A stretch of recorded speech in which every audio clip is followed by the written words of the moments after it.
Hey guys, what's up? It's Wodash here, and today I'm playing How to Say Goodbye. So, let's just get right into it. Chapter 1, One Day Someone Died. I don't remember when I got this game, but I did get it from a bundle. I'm thinking Mystery Keys or something.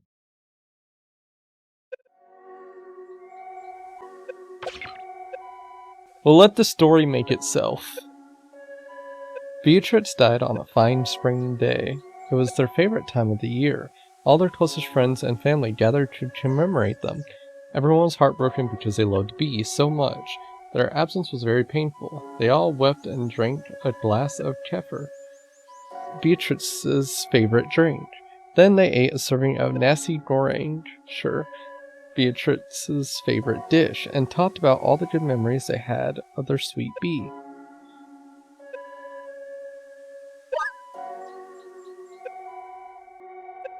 Sure, we'll go with that.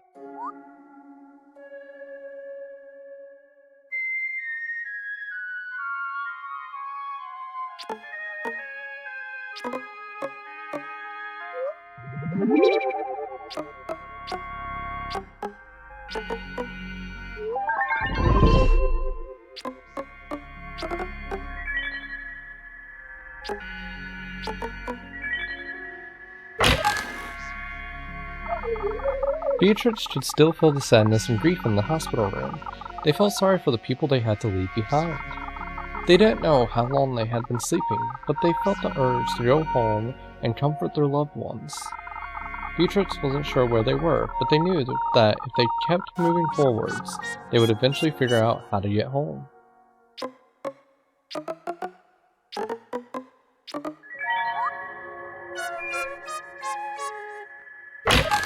I can move these machines.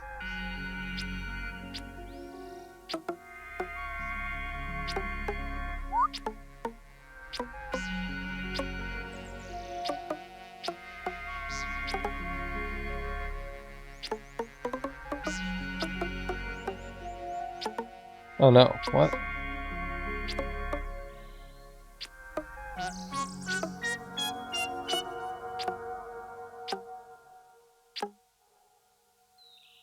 God.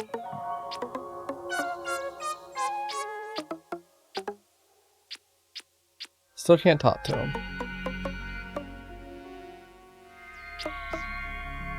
Oh, it's just be next to it, though.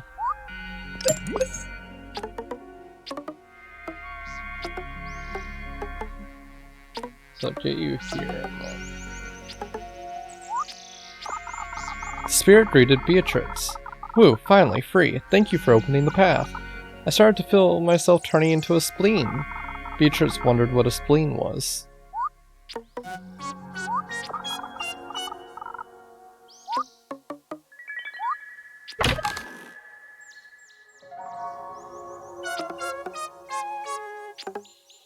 Okay, so that's loading.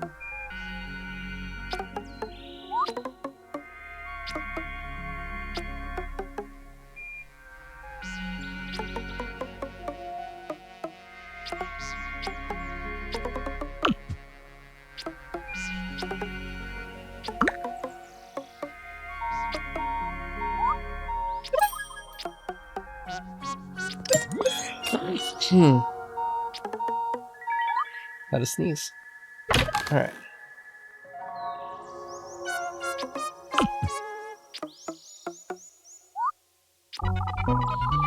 My mirror. Beatrix was surprised to find their precious pocket mirror in this strange place. Finding this mirror comforted them. It must be on the right track, they thought. Sometimes to find the way forward, you must find yourself.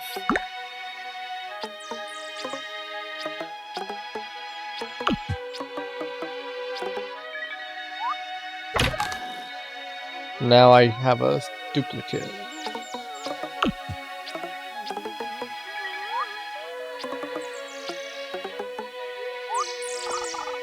These spirits were having a picnic in the forest. A happy little get-together before moving on. Hello, do you want to join our feast? We still have plenty of berries and cream to share. We even have some nasi goreng left. What is that? It all sounded very appealing, but Beatrix really wanted to go home.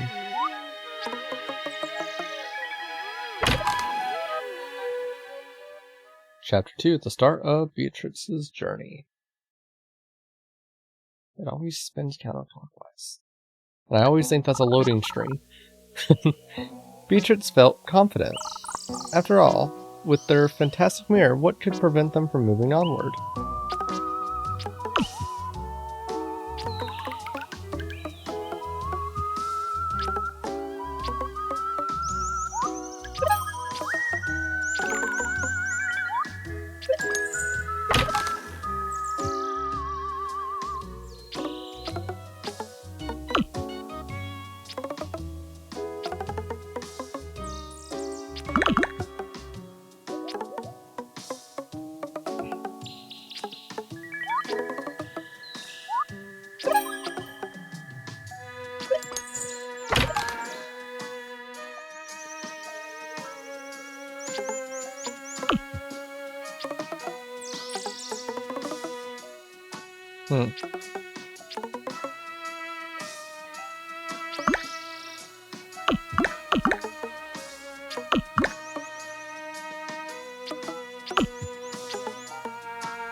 The little ghost was overjoyed. I'm so happy, Tomy. I've missed you so much. Can we go camping or travel together? The other ghost looked at them with a bittersweet smile.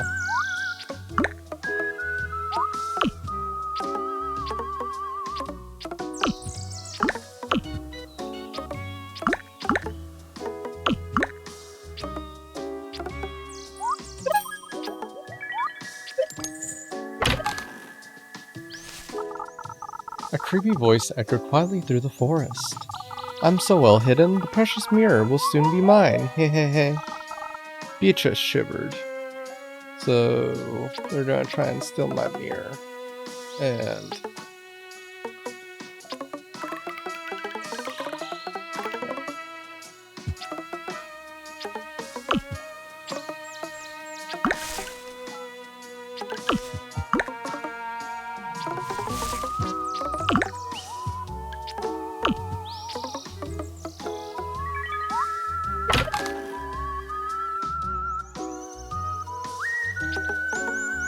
well, that's not suspicious.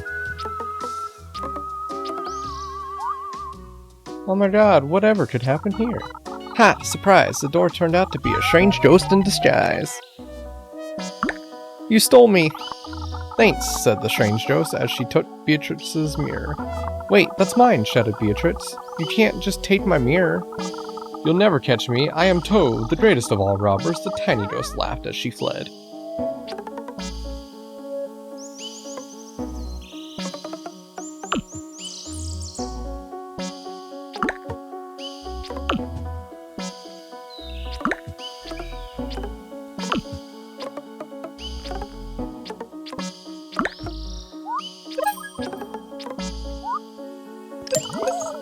Beatrix tried to tell the thief that they need the mirror to move on. Please give it back. We can share the mirror if you want. Absolutely not, answered Tove. I've been stuck here for too long already, and this is my way out. Slowly, several spleens started appearing, undoubtedly attracted by Beatrix's distress.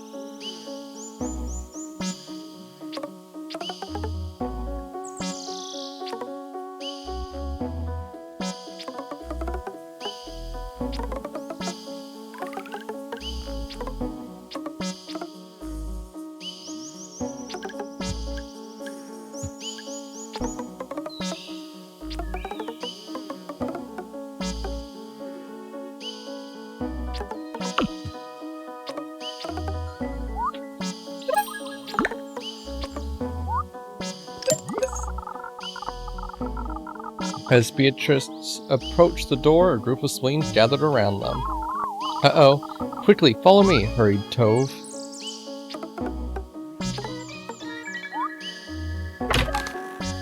Chapter 3, An Unlikely Friendship. Hurry up and push that block over there to bar the door, urged Tove. Here, take back your mirror.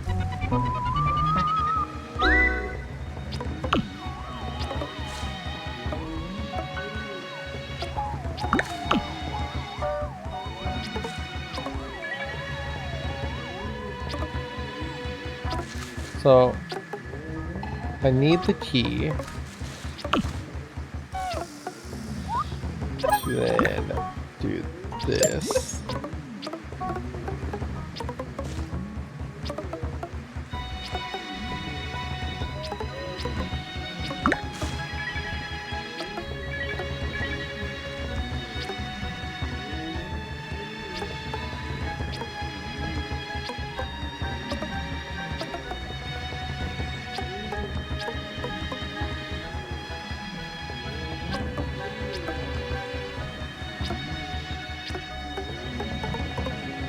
Okay.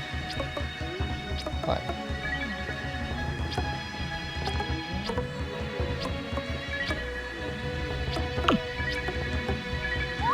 There. God, I don't know why I showed her with that so much. Toph sighed. I'm sorry that I stole your mirror, she said.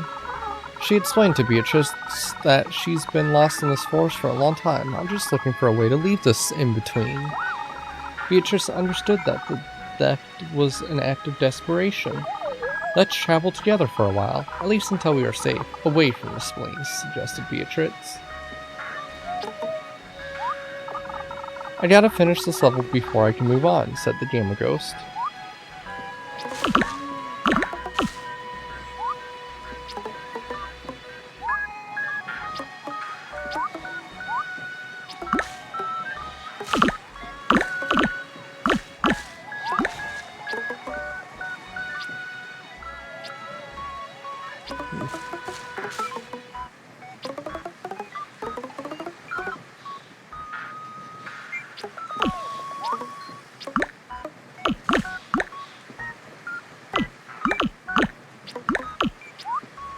Yeah, I can't move them. So I just have to get them beside each other.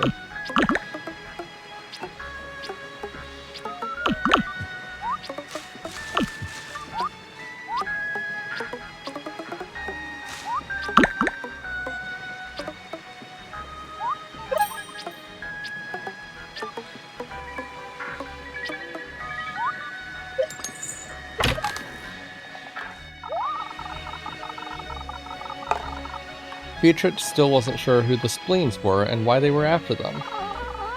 Spleens are ghosts who have lost their will to move on, explained Toph. They used to fade away eventually, but lately many ghosts appear to turn into spleens instead of finding a way forward. Toph didn't know why the spleens were behaving so strangely as of late.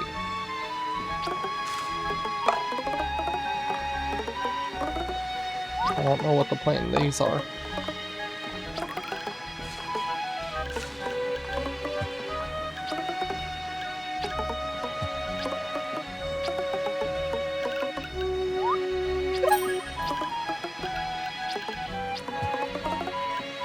I don't know if there's a point in the mirror. Oh, yeah, no. I don't know if there's a point in the mirror this time.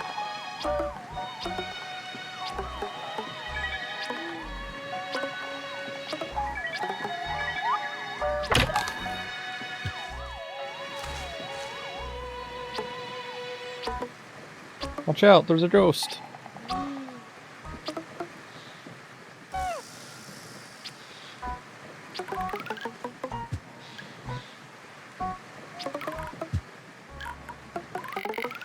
Alright, first step is just get you off of there. And then...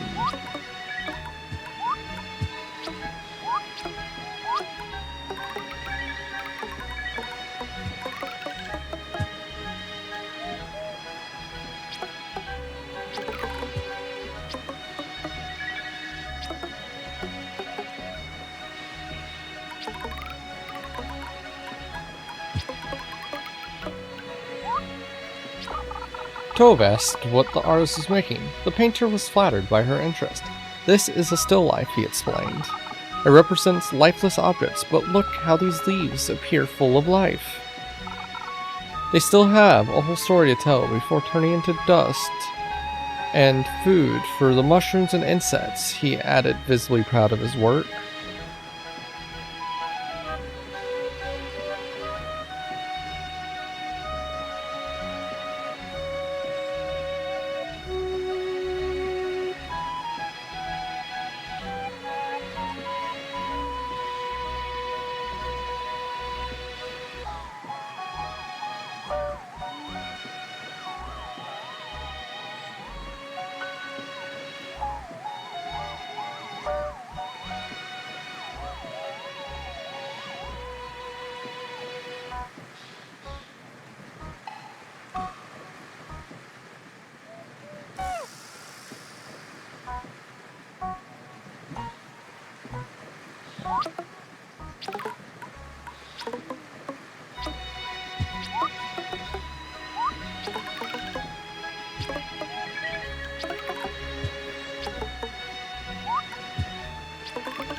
Are they different?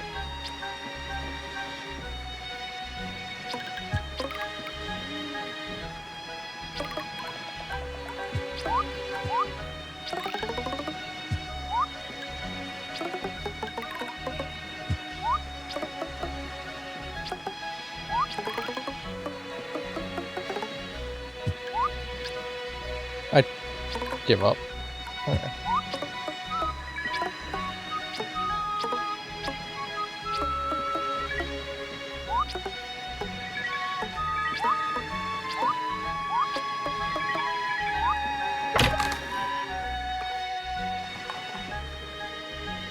That's a lot of buttons.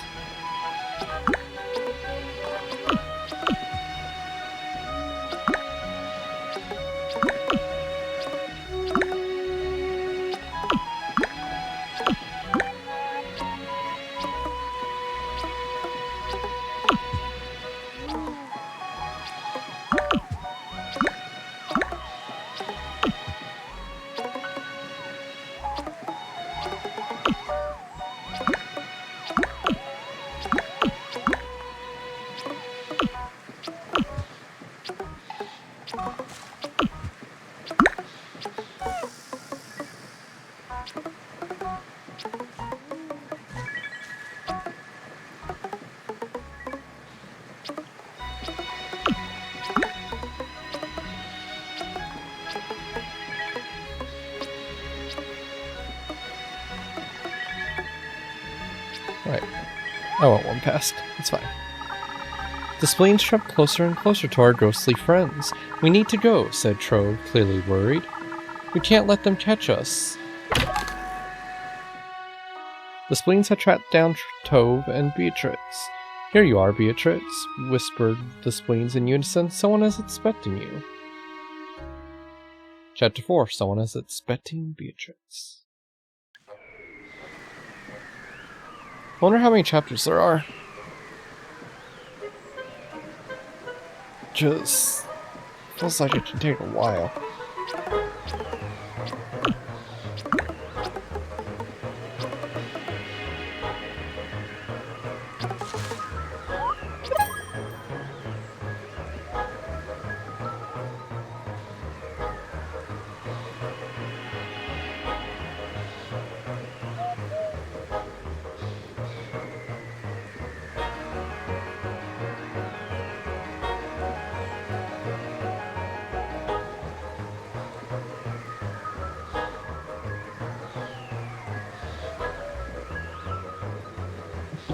Alright.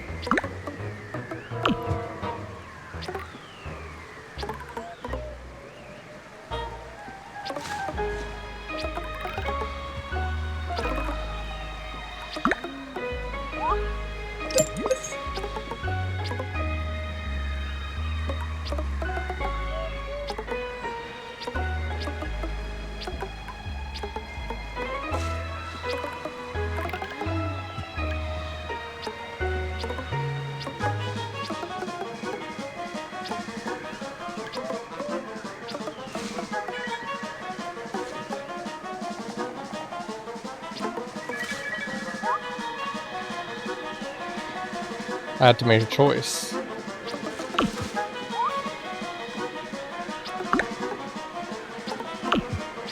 Well, let's just do this.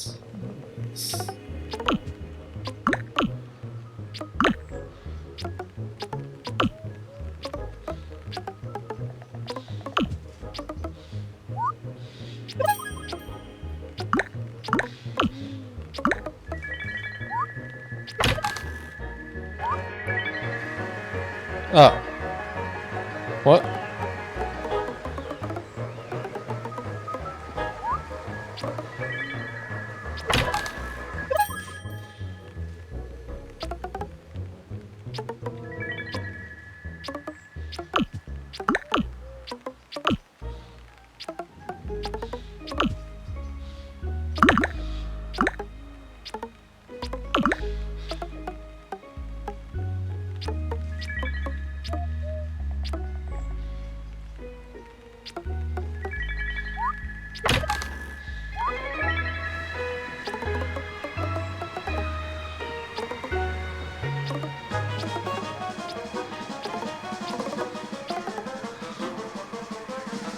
Oh, I have a key.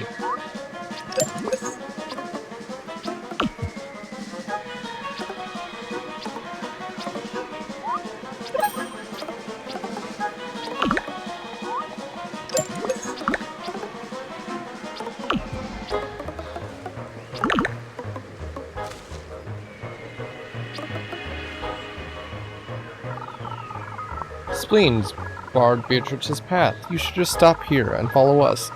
He has planned something very nice for you, a place where you can have fun. Do I trust a spleen? Forever.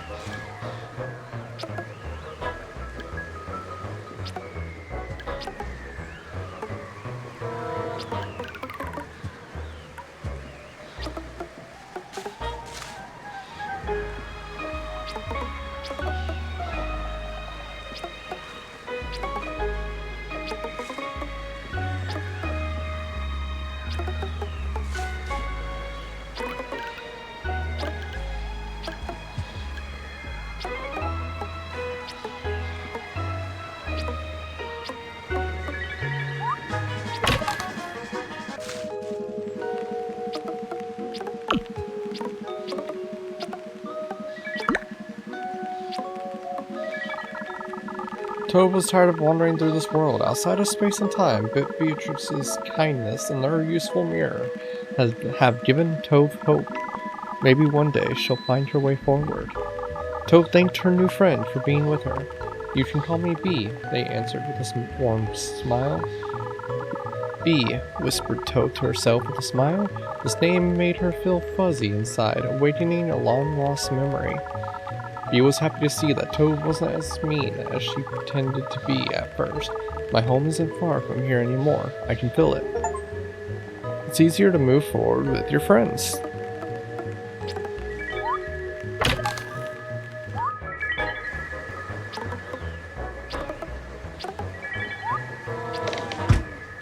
Fate door.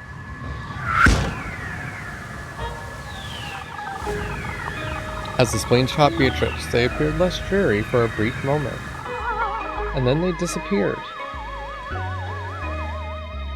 Tove was left all alone. Tove is cold, Chapter 5. Everything was cold now. Beatrix was gone, their mirror was gone. Tove was helpless and lonely.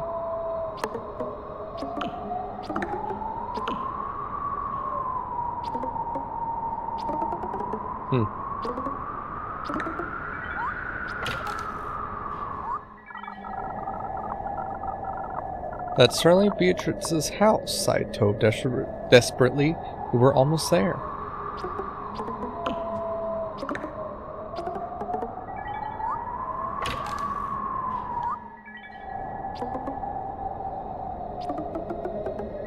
That's evil. The key always one spot away.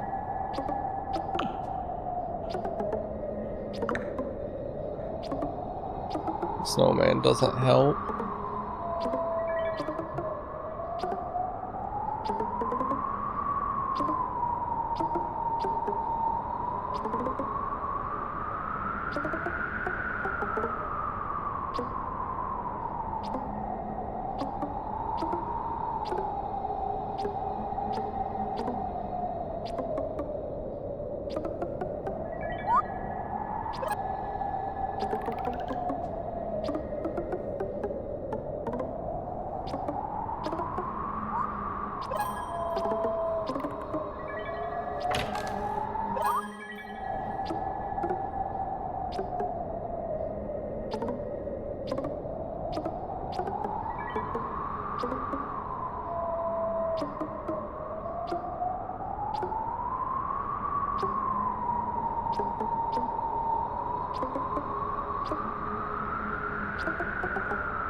Where are we going?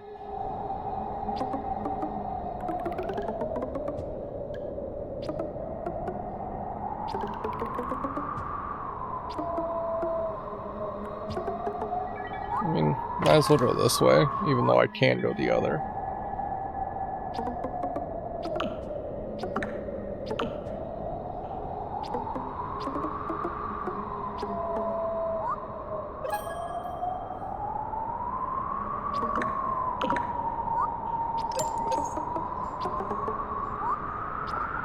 The little ghost looked lost and defeated. I've lost my brother. He has my model, my guide. How can I keep moving forward? They said, weeping. Tove was worried that the little ghost would soon turn into a spleen.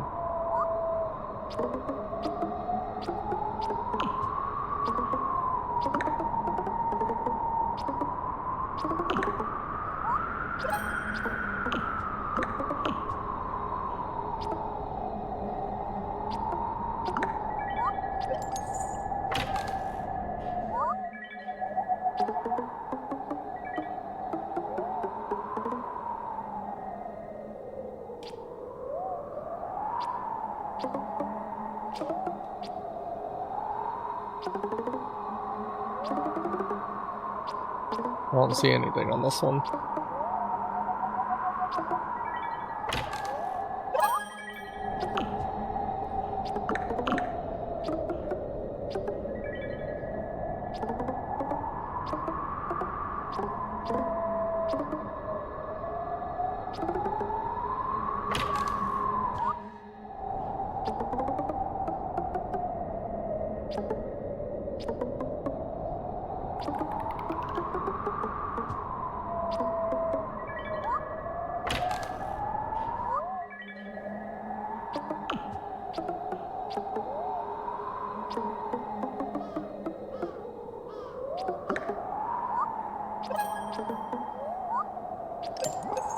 Are you the brother? Tove met Bruna, a sweet old ghost. Hello, dear. My family must have gotten home by now. Would you mind helping me get there? I seem to have lost my way. Having just passed Beatrice's house, Tove wondered if Bruna was related to her friend, hoping it would somewhat redeem Tove's past mistake. She took Bruna's hand and guided her back to Beatrice's home. Chapter 6, Let's Go Home, Bruna. Bruna can't exactly remember the way home. The memories in her head weren't all in their place. But Tove had an idea of where to go.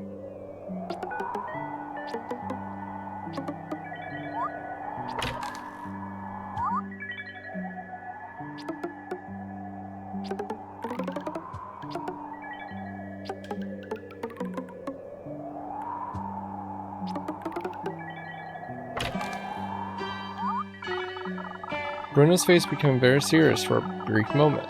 Spleens are blocking the path. What they said about the wizard must be true. The wizard? Asked Tove. Yes, he's been ordering the spleens to capture innocent ghosts. At least that's what I heard, answered Bruna. Sorry, what were we talking about again?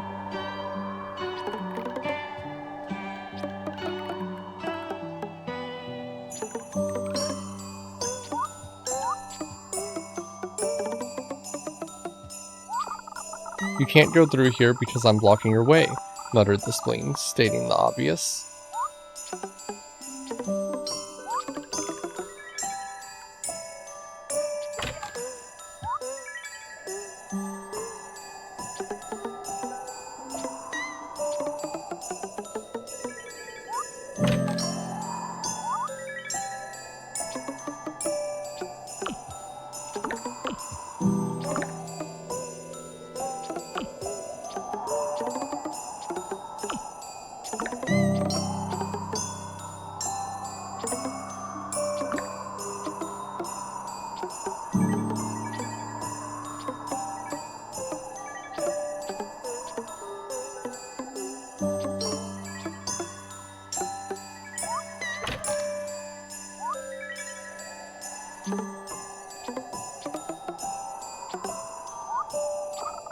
Bruna asked the ghosts what they were waiting for. I'm waiting for my mom. She will be here soon, they said with a big smile. That's kinda dark. After I died, I often saw her cry. I think she will need a big hug when it's her turn. I'm looking forward to seeing her again. I'm hoping you've been waiting a while? Is technically the correct thing to say there. The smell of nasi goreng was floating in the air. We're almost there, said Bruna. I can smell it.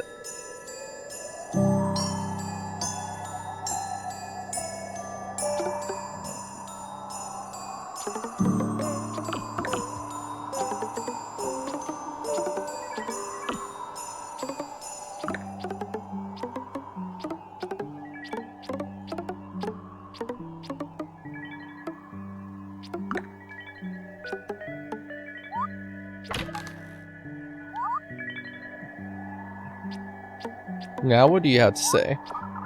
You can't do- oh, no.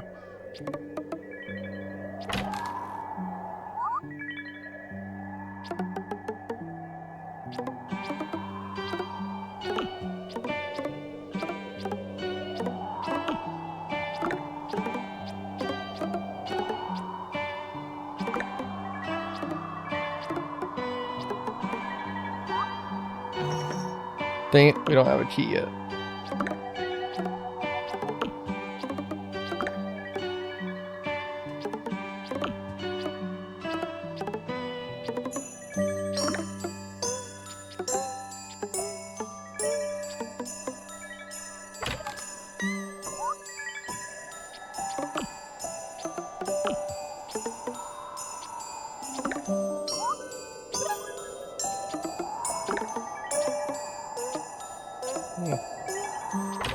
Got a little stuck.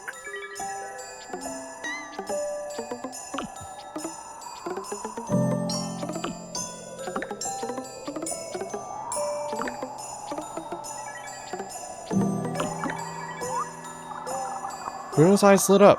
We're home, she whispered. I'll be there soon, Bee. Bruno used a key to unlock the door. Chapter 7, Some Memories Never Fade. The house was quiet. Haven't they come home yet? Sighed Bruna, and looked at the state of this kitchen. Tove heard mournful sighs coming from another room in the house.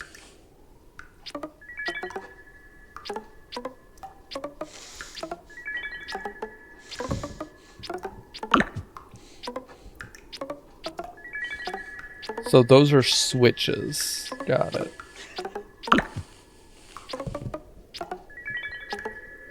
Rather than the buttons.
Macaroni.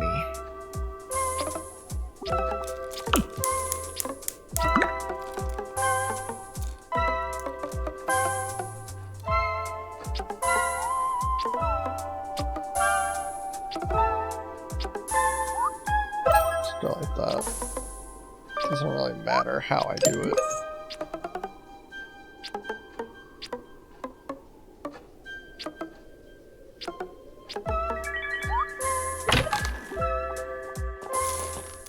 More mess.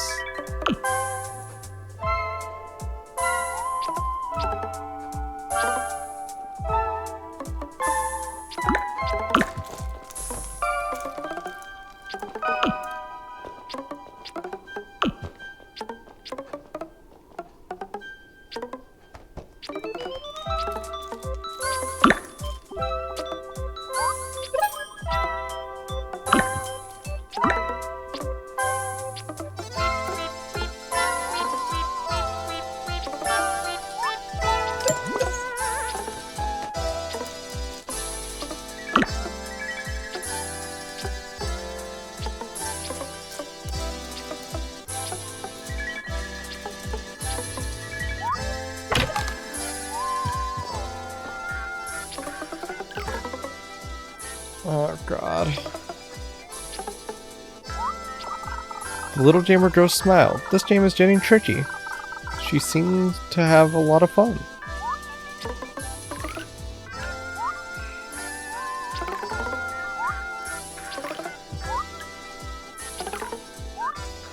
So I don't feel like that's really changing a whole lot.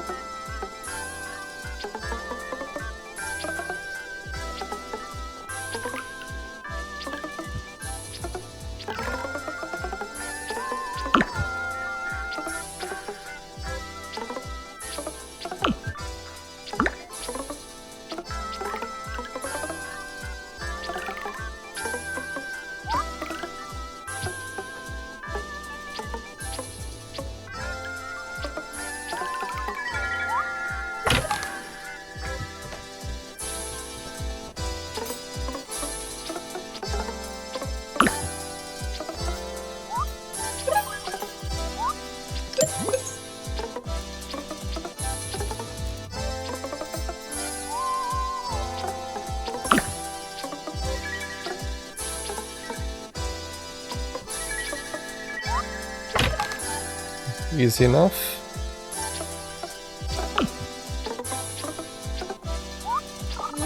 Bruno was elated at the sight of Beatrix's image. Here you are, my sweet bee. I'm so glad to see you again. See you. Bruno held Beatrix's picture and wept with relief. She said to the image that the family was preparing Beatrix's favorite nasi goreng. Bruno felt a sense of tranquility wash over her. As Bruno continued to cradle her dear bee's photograph, she started to fade away. Goodbye, Bruno. 3 out of 7. Bruno seemed to have found peace despite only finding her dear bee through an image. Her love for her family was enough for her to move on. Tove was happy for Bruno, but remained heartbroken. She was determined to look for the wizard and save Beatrix. Chapter 8, Fields of Reeds. Wondering if I'll do a 4th achievement and call it there. Tove was looking for the wizard. If she found him, she could undoubtedly save poor Bee. Wormholes.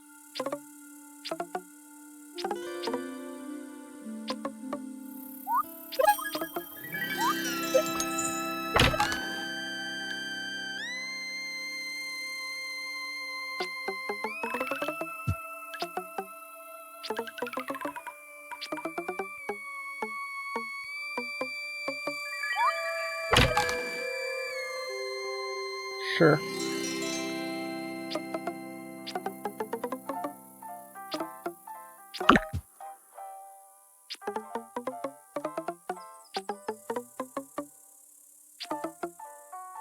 Well.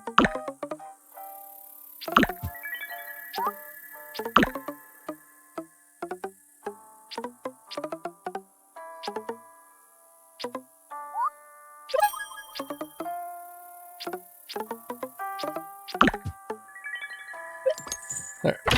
It is easy if I just pay attention.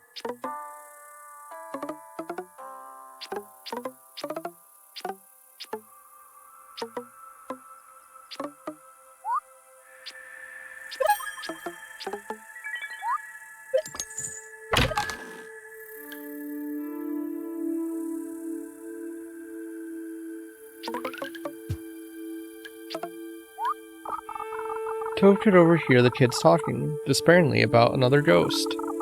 Etsuperi is such a weirdo, said one kid. He's always talking about planets and stuff. Doesn't he have anything else to talk about? They all laughed. Tove decided not to ask them about the wizard.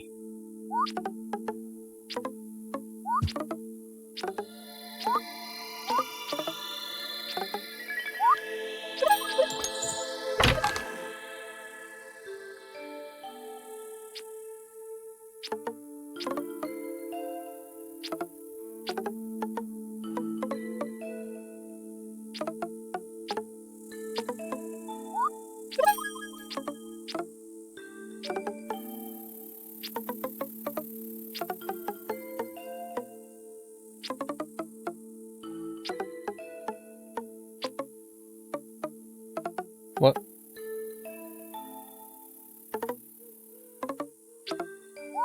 That's what.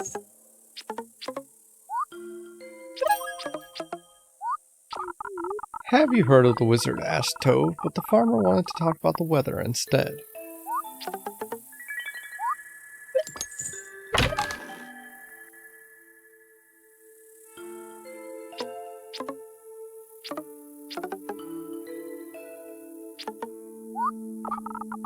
Tove asked if the cyclist knew where to find the wizard, but the stranded traveler struggled with a punctured tire.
Got a key. They didn't have dialogue boxes. Same with them. Damn it. Oh, but they didn't actually say anything, so maybe it was fine.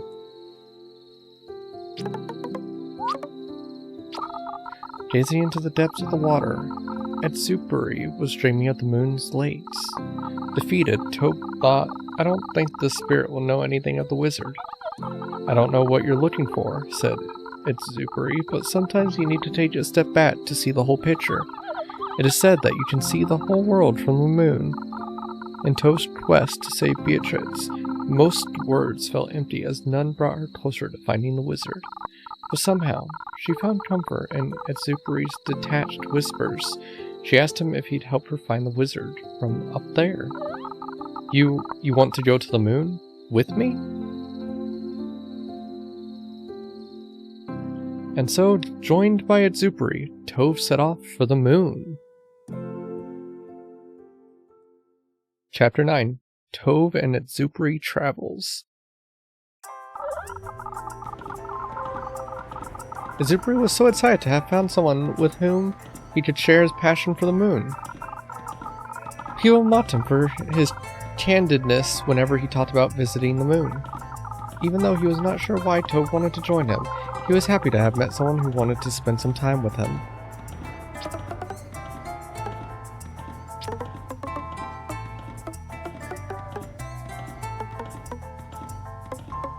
Alright, so you just need to park there.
Where is it? Where? The ghost was frantically turning the pages of their newspaper.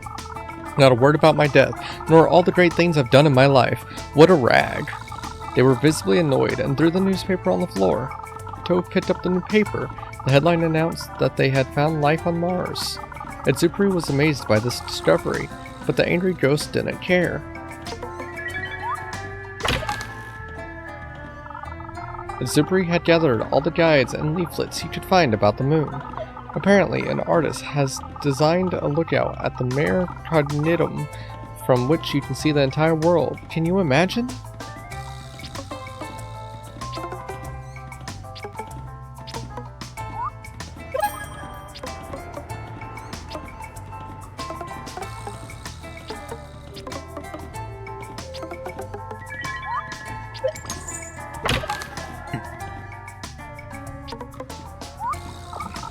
The ghost looked anxiously at his phone. I put all my family savings in the tulip market, but it crashed hard. Unfortunately, I died before seeing it, but I'm sure it'll get its value back soon. And Zupri wondered how a tulip's beauty could be measured.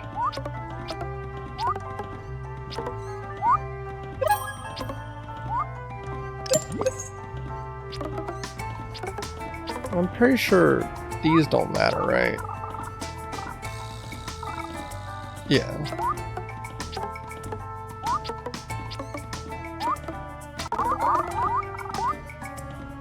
Oh, what?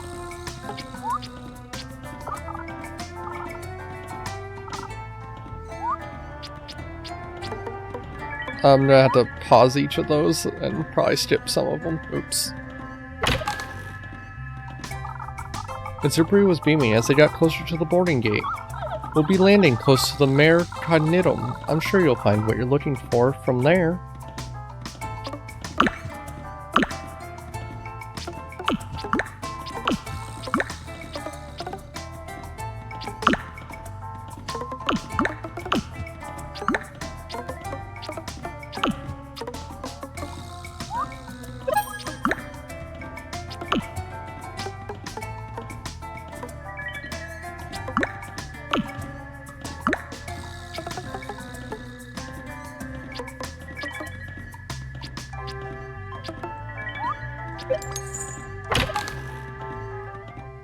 Chapter 10, Friendship.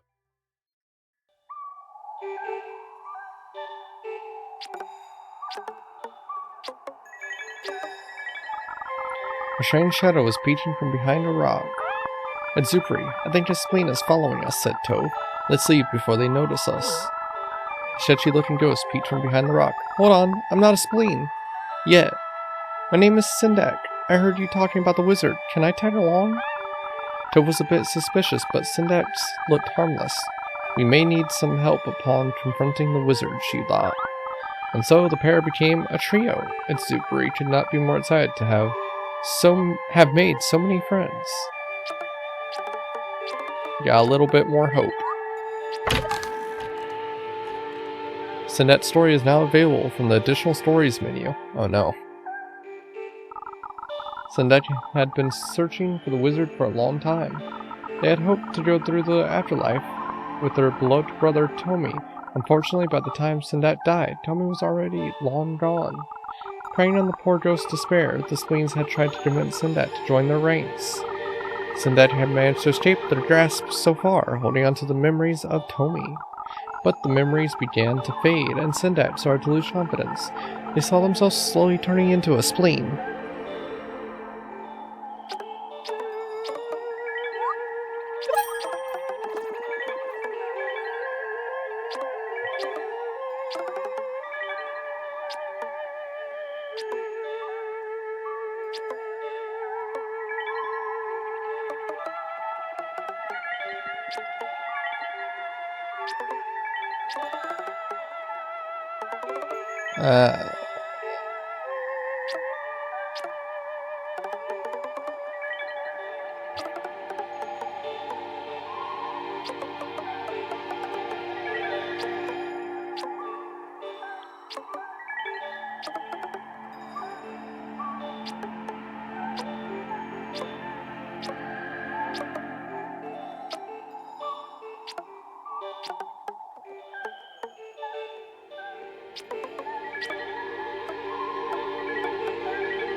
Oh wait, that's it.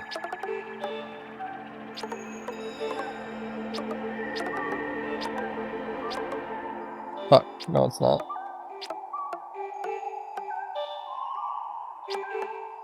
There we go. I don't know why I struggled so much with that one.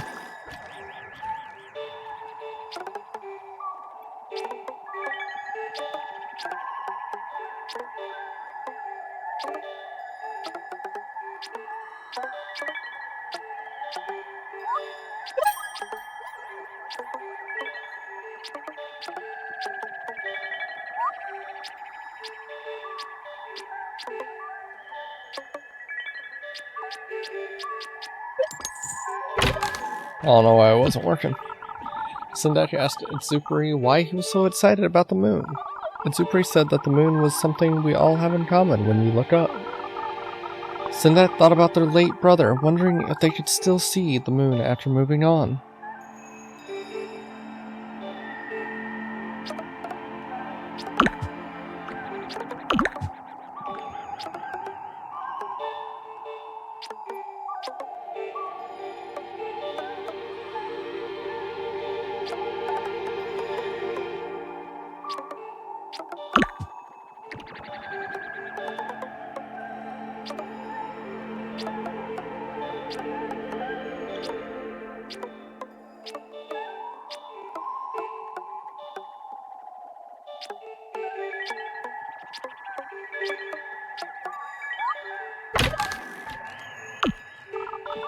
Itsuburi was excited to explore the crevices of the moon with his new friends.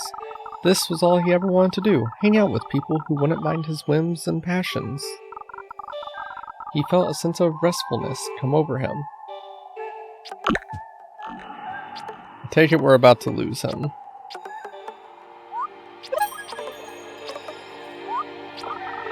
This fancy-looking ghost had gathered an enormous treasure during his life and buried it somewhere.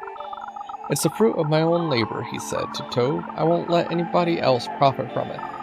Itsuburi wondered why the ghost wouldn't want to share the joy of his treasure, especially now that he was dead.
Are we lost? Wondered Tove.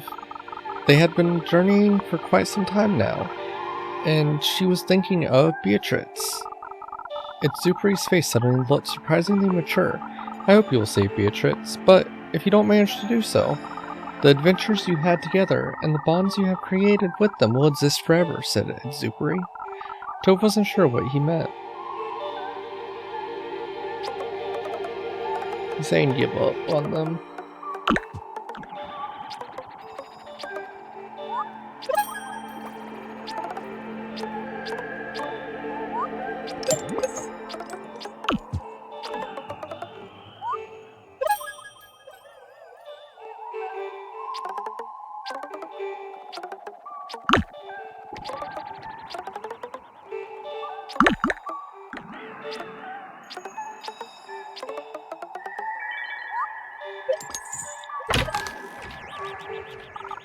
We're close to the Mare Cognitum, from where we can observe the whole world, said Itsupuri excitedly.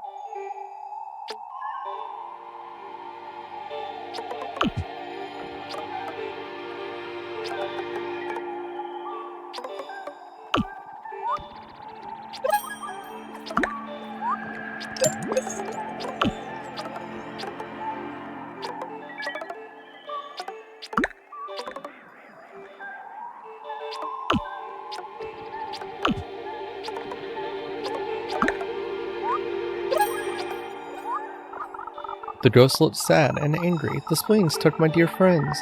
They're gonna pay for this. Tove thought about Beatrix and felt the same.